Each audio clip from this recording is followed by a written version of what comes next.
Hello, welcome to F12's Working From Home webinar. Welcome everybody. We're very happy to have you. My name is Devin Gillard. I'm the CMO over here at F12, and my job is to make sure that our clients have access to and are aware of the right technology solutions. And my job is also to make sure we keep the ideal clients and wonderful business we built, as well as attract other like-minded clients that are interested in working with technology partner like F12. So working from home, this is a whole new journey for all of us, and I kind of want to set a little bit of expectations. First of all, we're all working from home on this call from F12, so that means internet issues could come up. If they do, we'll bear with each other as people reconnect. As well, I also work from home with kids since the schools are all shut down in my area. So I have a 5-year-old daughter this morning who's decided to put on her bathing suit, and after watching Tarzan on Disney Plus, is now running around the house as a mad Tarzan making ape noises. So if she crashes any of this presentation, I hope you'll bear with me. I'm sure those of you with kids understand completely the world we're in. I'm right now, have left the comforting office we have in F12. I'm located normally in Calgary, Alberta, but right now I'm in my wife's sewing room, which is down here. It's an old kitchen in the bottom of our house. So different environment. Up until last week, I was sharing the desk with a sewing machine. So I was able to reclaim some space, which is just terrific. So welcome you all. We want to talk a little bit about the challenges of working from home. We want to talk about how you lead people, how you manage people, how you preserve your corporate culture while you're working from home. Do a little technology primer on some tools that we're using at F12, and also how we're helping our clients adopt the right technologies to help business continue as normal as it possibly can. And then we really want to focus on some security concerns that are unique to this new work from home world. In our mad dash to enable business functions from our houses across the land, we want to make sure that we're not enabling the bad guys to get in and take advantage of the situation, because believe you me, they are looking for ways of doing that. So welcome. I also want to let you know on the right-hand side of your Teams event, you should see an opportunity for a Q&A. So please go ahead and ask any questions you have, and we'll address them as we go, and we'll also have a little bit of an opportunity afterward for a Q&A. All right, perfect. So first thing I want to discuss is just kind of the state at F12. So first thing to know about F12 is we're a business-to-business IT solutions provider. And the main function we provide for businesses is making sure that they're adopting and securely using technology, that their users have access to assistance if technology has bugs, which it often does. And that's F12's role. We enable other organizations to use technology. Big part of that is our remote operations center. So our remote operations centers, and we have one in Vancouver, one in Edmonton, and one in Toronto, are normally bustling hives of activities. We remotely support our customers, but the remote work from home experience was actually not part of our DNA. In fact, F12, we only had, out of a couple of hundred employees, we only had one that regularly worked from home up until 3 weeks ago. So a big part of F12 was the culture of meeting together in the lunchrooms and doing events together and having daily huddles in the morning, national news bulletins that were shared in the morning, and all of that cadence, which was really the sinew of our corporate culture, all had to change, and it had to change pretty rapidly. We made the decision 3 weeks ago to pivot to a work from home environment. At the same time, we were helping many of our customers do the same. So now there's a picture from our offices. They're empty, and yet the work continues. Everybody's working in some ways harder than ever. Our ticket volumes exploded as people were needing assistance in working from home, and our team was able to transition to remote work. So we were asked by several folks to sort of share our experience. What are we finding that's working? Where the challenges are? And where in particular, as a technology solutions provider, we are concerned about security to help arm you with the right questions you should ask your IT provider. So again, Q&A is available. We're going to start with perhaps the most important topic first of all. It's pretty easy for a technology company to immediately dive into technology and to talk about the wonderful tools and solutions that are available to help enable collaboration and work from home. But more important than any tool and any branded tool or and all that sort of stuff is how you use it. So the first topic we want to dig into is leading, managing, and working from home. Because once we understand how we want to lead, manage, and work from home, then only then can we actually implement the technologies in a way that's really rational and helps support us. So I'm going to invite Sunelle to take over this particular section. Sunelle is a trainer at F12.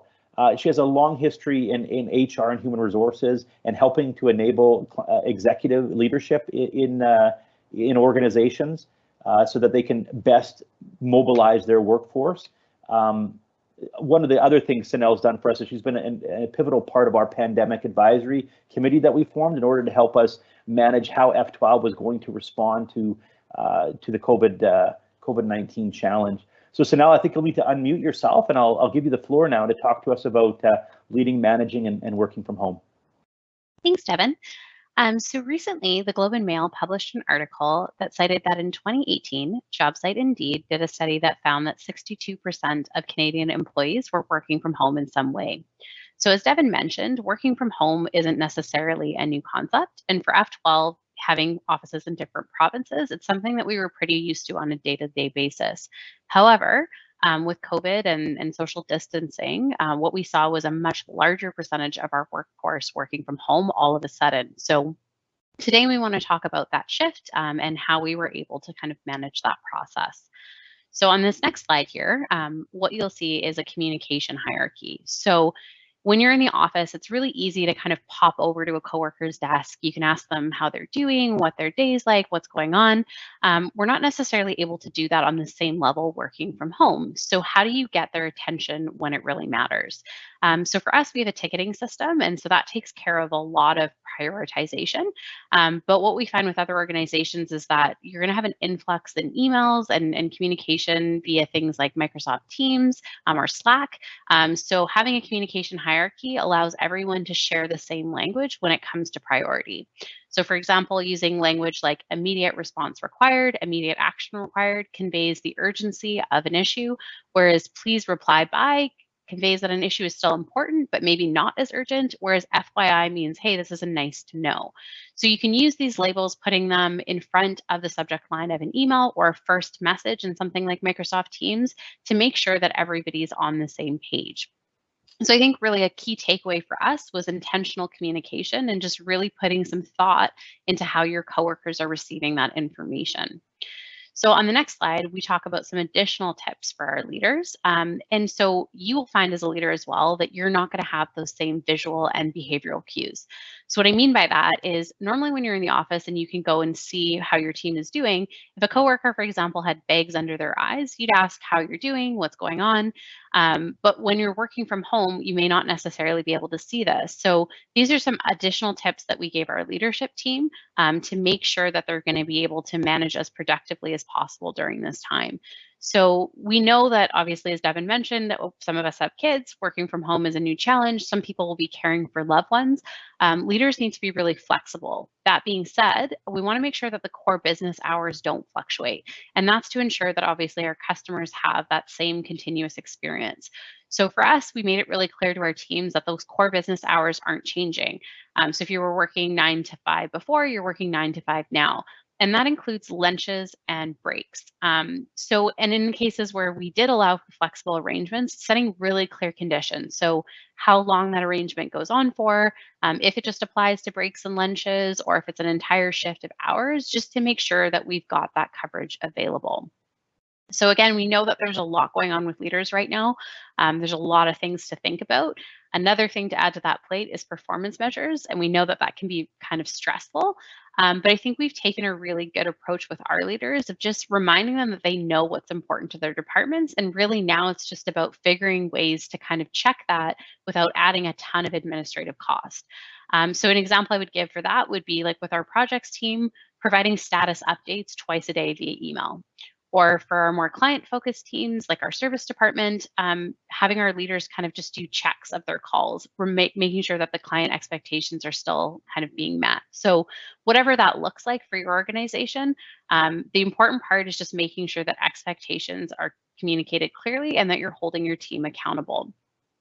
before this all happened, as again, we'd mentioned a couple times, we have offices in different locations. So our teams are made up of different provinces. And so we kind of got used to the habit of doing a daily check-in and a national level kind of update to start the day. So we're still kind of doing those things, but we are finding that providing additional check-in time is definitely required with working from home. So one of the formats that we have available for our leaders is called a Team Connect, and that's on the next slide there, Devin.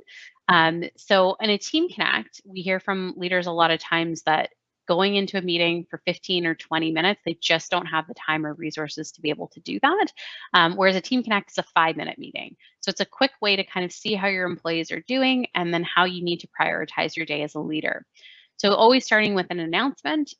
We don't necessarily have an announcement daily, but as you guys know, the situation with COVID is changing rapidly. So by having a designated space carved out, it reduces some of that anxiety for employees as they know that as soon as you have information that you'll make that clear to them and just kind of increases that sense of transparency. With a daily focus, it allows the leader to kind of get everybody rallied around that same cause. So whether it's one of your performance measurements, if it's a specific customer, if it's a specific task, everyone's getting that same information at the same time. And then we kind of go into a pulse check, so typically if you have a smaller team, you've got 5 to 6 people, you might be able to go in a little bit more depth. So if you ask somebody how they're doing, it might take 1 or 2 minutes for them to update you. With our pulse checks, some of our teams have 10 to 15 people on them. So going for each person doing 1 or 2 minutes would make that meeting 15 or 30 minutes long.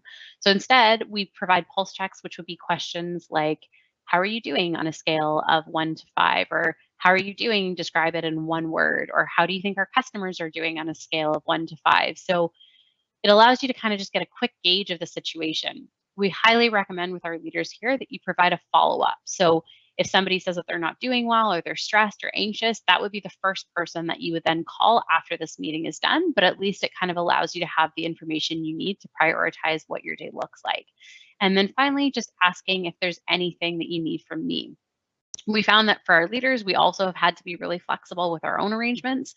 So this allows you to not just let your team know that you're there for them, but also what they can expect from you. So if you're taking some time to hang out with the kiddos from 1 to 3, letting your team know that maybe they can reach you via text during that time in case of emergency, just increasing that communication. And as mentioned before, just making that communication really intentional. So we do all of this to avoid social isolation. So while social distancing is absolutely necessary this time, and thank you to everybody that's kind of engaging in that process, we do run the risk of social isolation. So social isolation has to do with mental health challenges, and that can include for people that are working by themselves, they don't have anyone else in their houses, maybe they're getting out of a toxic relationship, maybe they just don't have the family care support structure that they need set up. So we want to make sure that we're kind of proactively approaching that, especially as the duration of this extends. So some tips we provided to our employees with that is to remember to practice self-care. So if they have rituals set up, going for a walk, meditating, just talking to a trusted friend or partner, great. If they don't have them, now is the time to start to kind of talk with them about what that could look like. I really want to stress here that none of us, I don't think on this call, are mental health care providers. So that's a really tricky subject. And so you definitely want to make sure that you're not providing them specific advice on any conditions that they might have. And we just really recommended to our employees to use our EAP or our extended services to make sure that they're coming up with a routine that works for them. The other thing we really did was emphasizing real connection digitally. So currently our team is taking part in a team challenge where we have kind of groups set up interdepartmentally for teams to do things like share your favorite coffee mug or do a team stretch break or have lunch digitally. So we've been kind of getting really creative with what that looks like. And we're finding that that's really helpful for just making people feel connected, even when we're not in the same location. And finally, we know that the situation is obviously serious and just taking into account that different people have different coping mechanisms. So we want to be really respectful of that. And at the same time, just knowing that kind of having an optimistic and hopeful attitude is really important. So in our team challenges, we really emphasize doing things to make your teammates smile. So posting silly stories or sharing silly photos, just anything that can kind of lighten that mood really helps, especially for somebody that feels isolated.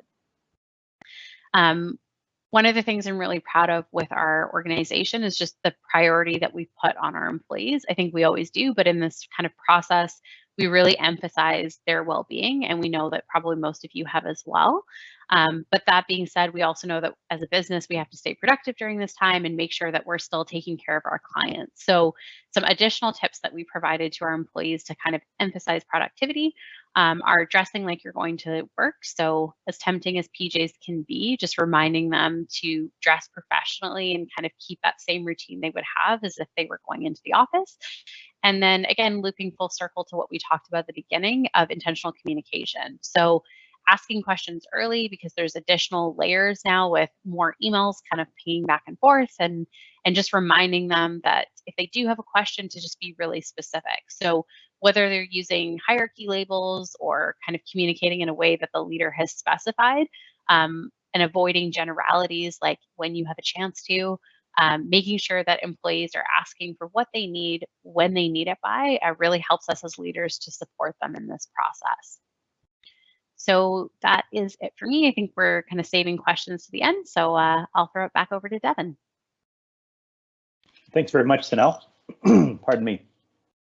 So yeah, just a reminder that we do have the Q&A in the corner there of Microsoft Teams.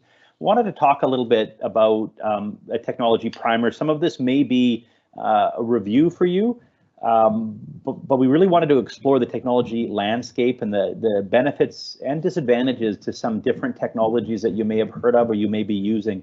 And we think this is important context, particularly as we explore the conversation we just had, which is about how we enable collaboration, the monitoring and management of our workforce, and then equally as important is what we're going to close on, the security and how it relates to these technologies.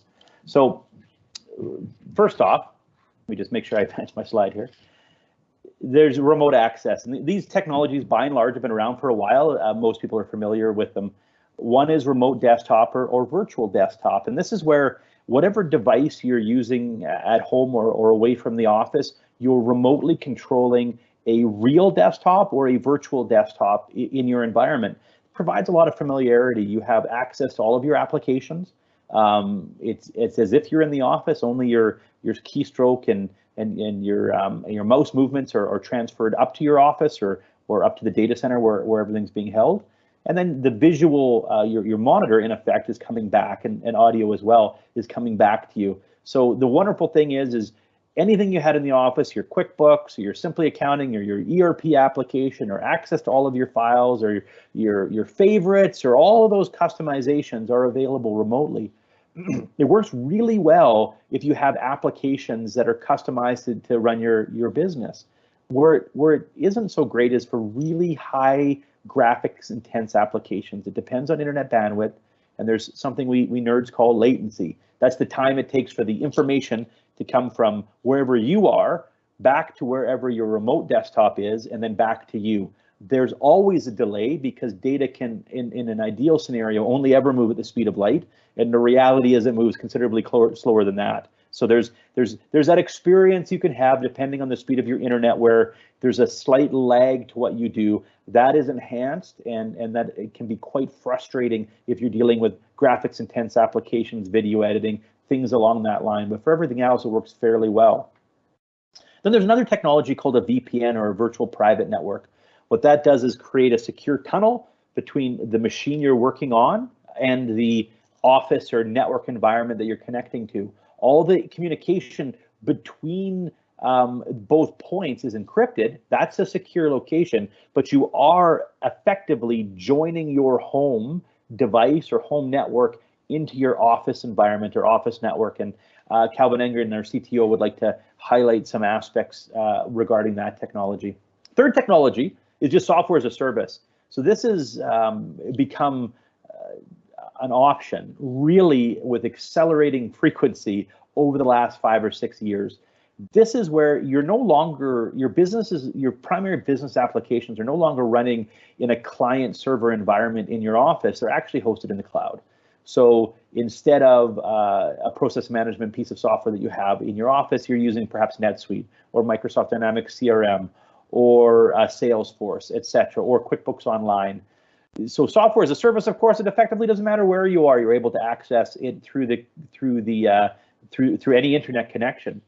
Challenge with software as a service is it doesn't often have all of the same features and benefits. It's not as feature rich as the traditional packages. In some cases it is, but in most cases it's not as feature rich as the desktop version that it's replacing.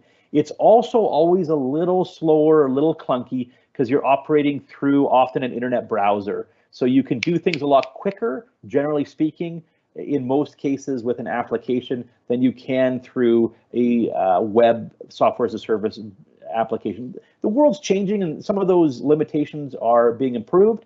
But if you have software as a service for some of your applications right now, remote access is obviously looked after just by fiat. So organizations we work with typically have a combination of any of these three pieces of software. And their experience about whether they have remote desktop or virtual desktop or VPN or software as a service can be greatly impacted by the quality of the internet and the hardware that it's hosted on. So sometimes it's not the technology itself that is the limitation, it's whether it's put into a really fast data center or whether the office that you're accessing has some limitations on internet availability or performance scalability or some of those things. And that's where you really want to talk to your IT provider. Hey, let's say there's a scenario where this quarantine, this work from home goes beyond weeks to months. You really want to make sure that you're engineering your solution so that you can deal with your peak demands and keep your workforce as productive as possible in this environment. Let's go on to something that's a little more interesting, which is collaboration. Okay, as Sunelle was mentioning, we operate as a national organization. We have offices in 3 different provinces, and we're used to working remotely. And I think we would have said we're pretty good at this whole collaboration bit. And we've used Microsoft Teams, which is the platform we're on right now. We use SharePoint for our file shares. I go through all of the technologies that are part of F12 Stack. But I'll tell you, this experience now of having to have all of your one-on-ones, all of your meetings, all of your town halls, all of your data sharing, having it all happen remotely has shown me that we weren't collaborating to the extent we could. We've had to do it on steroids now. So the first and foremost collaboration tool is video conferencing. As I mentioned, we're using Teams, this same platform on here. But there's other ones. There's FaceTime, there's Google Duo, there's Google Hangouts, there's Zoom. There's a plethora of video conferencing technologies that can allow you to look your customers and your employees, your vendors eye to eye and have meaningful conversations, your investors, your other managers, and conduct meetings in a new way. So that's been really powerful. Right now, it can be very difficult to buy cameras. The whole supply chain was interrupted in China. All of a sudden, millions of people wanted cameras where they couldn't get one. So just bear in mind, the only camera you may have right now, if you don't have a laptop, perhaps you brought your desktop home, could be the one on your cell phone. So if you have to have a video chat, make use of Duo, make use of FaceTime, connect your cell phone to your Wi-Fi so you're not chewing through any data charges, and engage as you can. Along with that comes something called chat and presence. Chat and presence is super powerful. That's the ability to just, you can't have those kind of walk-by conversations effectively. Writing an email can be very onerous, but to see that somebody's available, that is to say they're green and they're able to take a quick note from you, or they're in a meeting, or they're away from their desk, presence is hugely powerful. Teams provides that, as does other things. So right away I can look either in Teams or I can look in Outlook. It's all integrated. I can be trying to bring somebody into a Word document and I can see whether they're green or red. If they're green, I can say, hey, James, do you have a second to chat with me about this? Oh yeah, I do. Great. Then I might start a video chat. So you can chat and share and know their presence all in one. And again, for us, that's the same tool. Video conferencing allows us to also have chat and presence. And then there's cloud-enabled file sharing. That's Dropbox, Box, Microsoft's one's called OneDrive, File Cloud. There's a bunch of different tools that enable you to, so you don't have to use a VPN to kind of reach through and open files in your office. When you edit files on your computer, that change is immediately replicated to your team. Teams also provides that, but I've mentioned some of the other products. Those can be very powerful, but if they're not well thought out, those can provide tremendous risk to your organization, not just because it's hard to govern where and to whom the files are being shared with, unless that's set up very carefully by your IT provider. files can accidentally get shared with external parties. Internally, some people in a rush to put things on cloud-enabled file share haven't thought through things like backups or versioning, so they wind up losing data.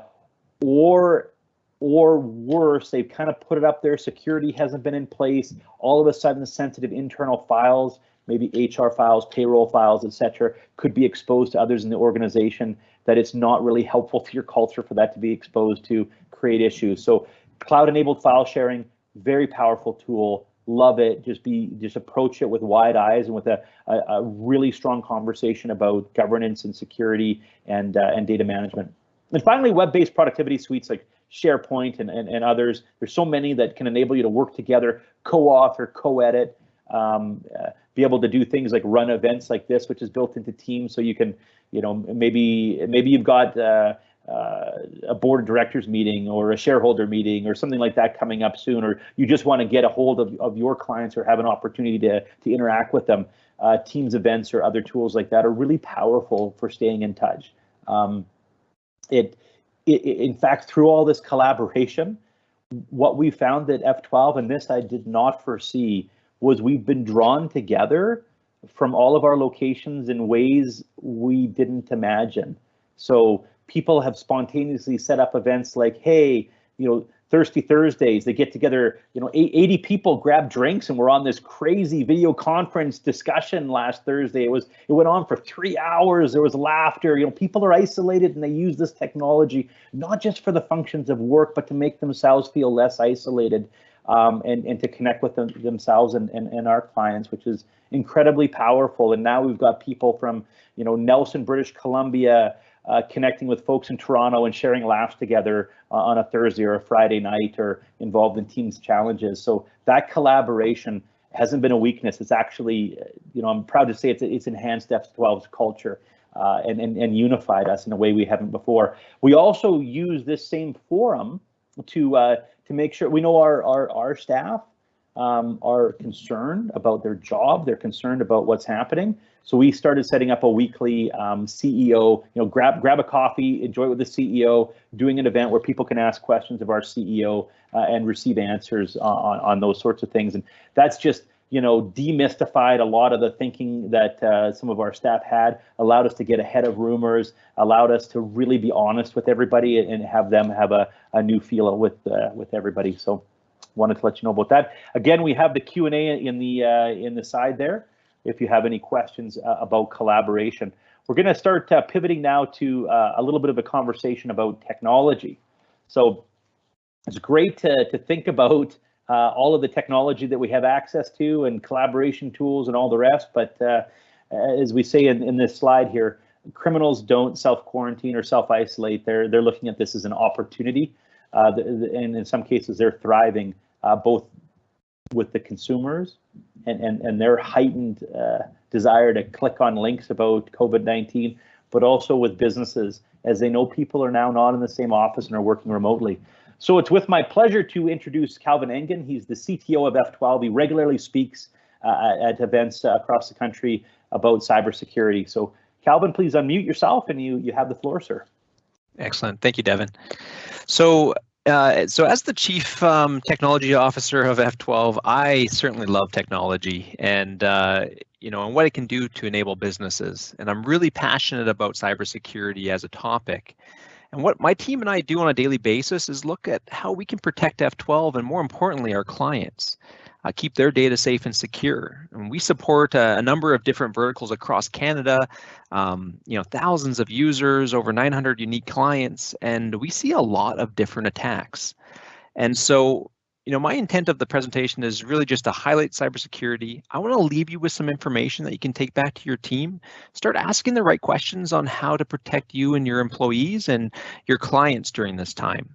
So I'm thankful we live in a world where we can enable through technology the massive shift to work from home. However, this poses a massive security risk to businesses across the globe. Home networks are not secure like business networks, and technology used may not be sufficient to protect your employees.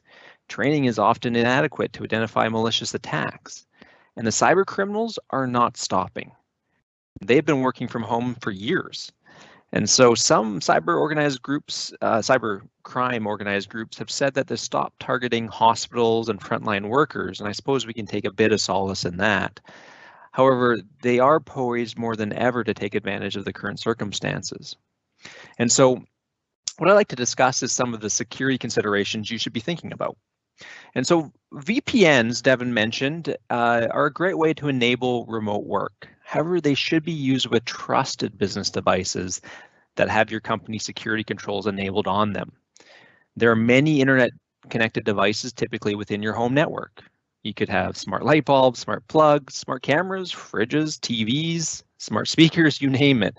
And these devices are not secure by nature, and many vendors are not taking this seriously. And in many cases, the desktop or notebook that you've now taken home with you are sitting alongside these devices that have potential risk. So you're no longer now protected by a business firewall protecting your endpoints, your desktops and notebooks, and VPNs create a hole directly into your business network. And if your device becomes compromised, it's only a matter of time before that could spread into your business. And so just be mindful of what if you are opening up VPN access into your business, make sure you're doing that on a trusted business device. The next component I want to talk about is the shadow IT. You know, many help desks around the world are being flooded with requests for remote access, leading to longer response times. And some employees are taking matters into their own hands, being creative by installing software tools to enable remote access or collaboration without speaking to their IT team to ensure the business remains safe and secure. And this can have an impact, as Devin has said, on data governance and privacy of client data. And many of the tools out there are cheap in price, but low in security. And so at F12, we've seen the same flood of requests that have been coming up through our customers, but we've been able to keep up with demand. And so I encourage you or your team to ensure you're reaching out to your IT department or call us to enable your remote workforce securely. The next thing, you know, just thinking about people working at home, you know, many people have pets or little ones running around. So, you know, make sure that you are locking your device. Keep those little inquisitive hands from maybe accidentally deleting files or sending emails when you step away from your computer. It's critical. The next item I want to talk about is around cloud backups. When I think about keeping our clients' data safe and secure, it's important to think how to best protect the data that's now being created outside your business environment. What happens if a file gets accidentally deleted locally? Traditional backups are not protecting your data when you're working from home. And so I encourage people listening to look at a cloud backup solution. F12 has a number of them to ensure your data is kept protected from accidental deletion or worse. And so next up, what I want to talk about is around phishing attacks. You know, when we talk about phishing attacks, this is one of the #1 attack vectors that exist in the world today. And there's a number of different types, and I won't get into every one of them, but often we're seeing targeted attacks to individuals. And we have a number of examples of COVID-specific attacks that have been coming up over the recent months. And this is the #1 attack vector that we're seeing is taking advantage of this. So I have a couple examples to share with you today. One is just around, you know, the workforce as we see. Devin, I'll get you to advance the slide just so the rest can see as well. Perfect. So the first one, this one's really around the safety measures that you need to take for the coronavirus. So, you know, please click on this PDF and open this up. The next one is around, you know, maybe some of the infections around your area. Click on this link. That link is malicious. The next one is everyone's developing a new policy for work from home. Please click this policy, and then the last one is really kind of taking advantage of people that maybe are in financial distress, and so get your relief here to gain access to this money. And the crutch of all of this is just around getting people to click. And if your people aren't trained around this, they will be more likely to get I guess, hacked from that perspective. So what this really means is everyone needs multi-factor authentication. So that's your password, something you know, and something you have, like your mobile device. And that's one aspect if your password gets breached. But the likelihood is that you also need to train your employees to be able to recognize those types of attacks. And that's through something called security awareness training. And so often we're seeing this is one of the things that most organizations are still not doing, is to make sure those people are aware of the dangers and what to watch out for to prevent your workforce from becoming a victim. And so ensuring that when you look at that, that you have a method, there's a lot of great resources online. So, a 10-minute video can make all the difference from people clicking. And the next aspect is really around finding that balance, striking that balance between usability and security. When I think about, the amount of different technologies that exist in the marketplace, you don't want to be in a situation where you're creating an unusable working environment, reducing your efficiency. And so that's where you need to find that balance. And there's some pretty easy things to implement that will really reduce your overall attack surface. And so if you do want any information about this, please reach out to F12.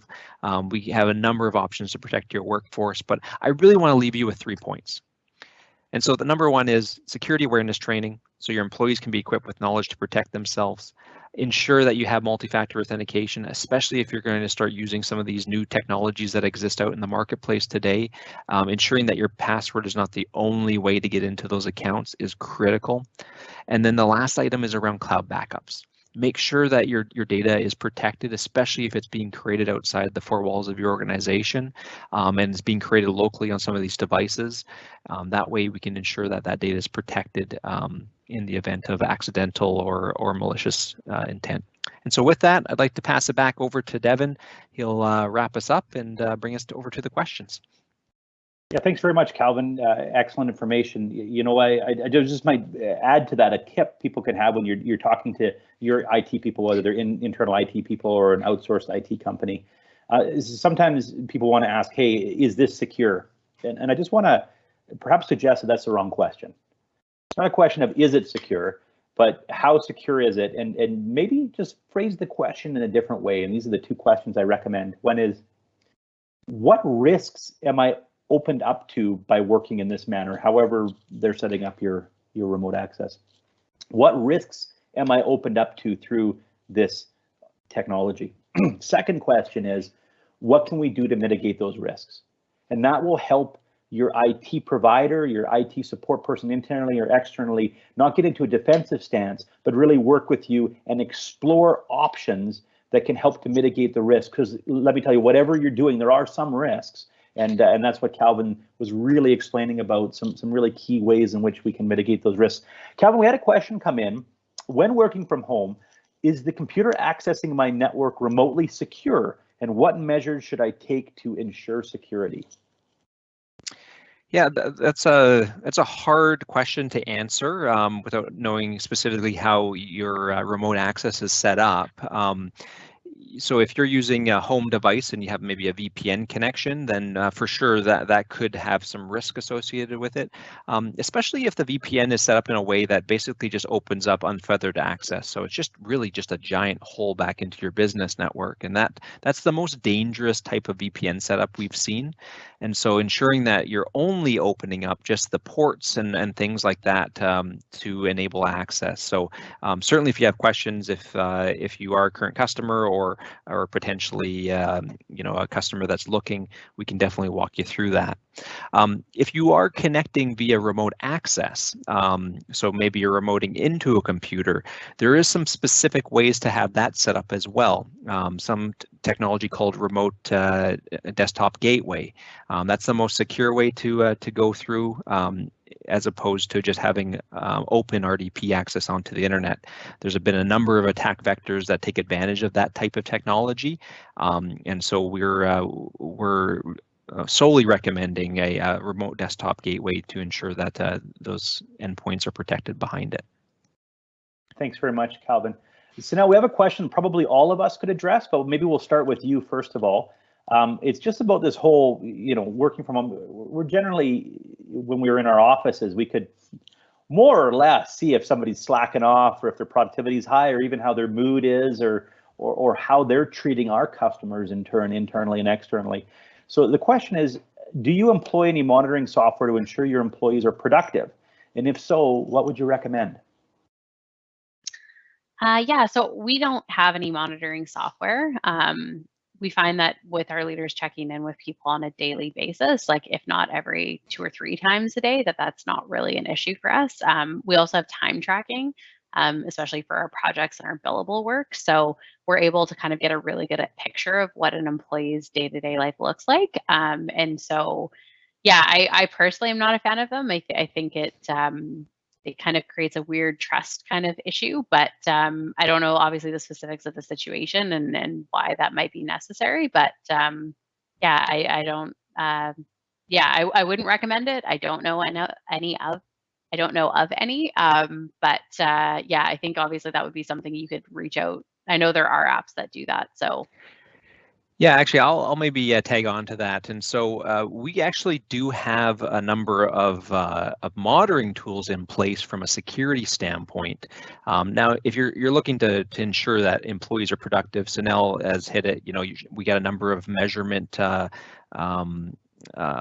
milestones that people are adhering to, so we know if people are actually being productive from that perspective, and the managers are managing that. But when we think about, you want to look at screen recording or behavioral analytics to understand, how much time are they spending on maybe having social media open up on their computer. There are tools out there that can do that for you. Many of them are designed, to be frank, for the enterprise, and so they're not really designed for SMB from a price point standpoint. But there is several out there like ForcePoint. There is SpectreSoft. There's several that kind of give you that intelligence that you're looking for. But I would suggest that you would do measurement through maybe specific employee KPIs to ensure that they're meeting their requirements. Thanks very much, Calvin. Yeah, some of that technology is really interesting. As Calvin's point is a nice way of saying when he calls it enterprise, that it's really expensive. So more expensive than you might think, but it's incredible the intel you can get if you want to go down that road. How much time are they spending on Internet Explorer versus Outlook? How fast are they writing? When people are desktop focused, you can get a lot of information on them. To Sunelle's point, you want to consider what does that mean for your culture. We've found we're incredibly metric driven, incredibly KPI driven, and perhaps our business model is more amenable to that. So we have dashboards that allow us to see exactly how our employees are responding to our clients, both in sales and support and administration, how long it takes to action an item, when a client's waiting for follow-up from us, when we're waiting for a follow-up for a client. I'm able to see how much on the sales and client relations team, how many touch points my team's having with clients or prospects. So we're managing things very tightly from a KPI perspective. That's part of it. Just really solid management practices are tested right now for sure. And we use Bright Gauge dashboarding largely in Microsoft Power BI to enable visibility for us on what our team's doing from the KPIs. The other part though, that may be just as valuable as those touch-ins. So I'll just speak for my team. There's a bit of variations. We start the day every day at 8 a.m. and we have and of course that rolls out in different provinces for the time zones. And we have a 5-minute how you doing. I know then the cameras have to be on. Everybody's dressed, ready to go, and they're on. And I'm talking about the challenges. We end every day at 4:40 with the same one. What happened today? Where did things go on? So they know that their day's bookended by a group meeting where to an extent they're going to share and be held accountable to what they're going on. That's been very good. And then touching base and seeing their presence throughout the day. So if they've been away from keyboard, because I can see that in Microsoft Teams, or if they've been, do not disturb for a long period of time, I might reach out, hey, is everything okay? Being sensitive to the fact that they may have kids like I do and things might be going on and I'm not checking up on them, but they also know that just like in the office, there's a sense that, Devin might ask, hey, how's it going? There's a sense always with our collaboration tools that we can touch and reach out and find out what's going on. So that's been pretty helpful. I don't see any other questions. I'll maybe wait another minute here to see if you guys have any further questions. If none come in, then I think we can wrap up a couple of minutes early, which is always wonderful for everybody involved. On behalf of everybody at F12, Sunelle, Calvin, and myself, and Brad, who helped arrange this, thanks very much for attending. Hopefully, we gave you some useful things to ask your technology providers about, as well as some thoughts about how to manage and coordinate and communicate internally. As I said, we're big fans of Microsoft Teams. I think it's important so that you don't complicate your life too much to adopt an ecosystem. So if you're all Apple, explore Apple products. If you're all Google Apps, Google Hangouts, F12 is unabashedly a Microsoft shop, and to the extent we can keep things within the same ecosystem, there's more familiarity for our staff and a lot easier for us to manage and enable, and we've certainly benefited from that approach. So with that, wish you all a very good day. Please stay safe out there. Take care.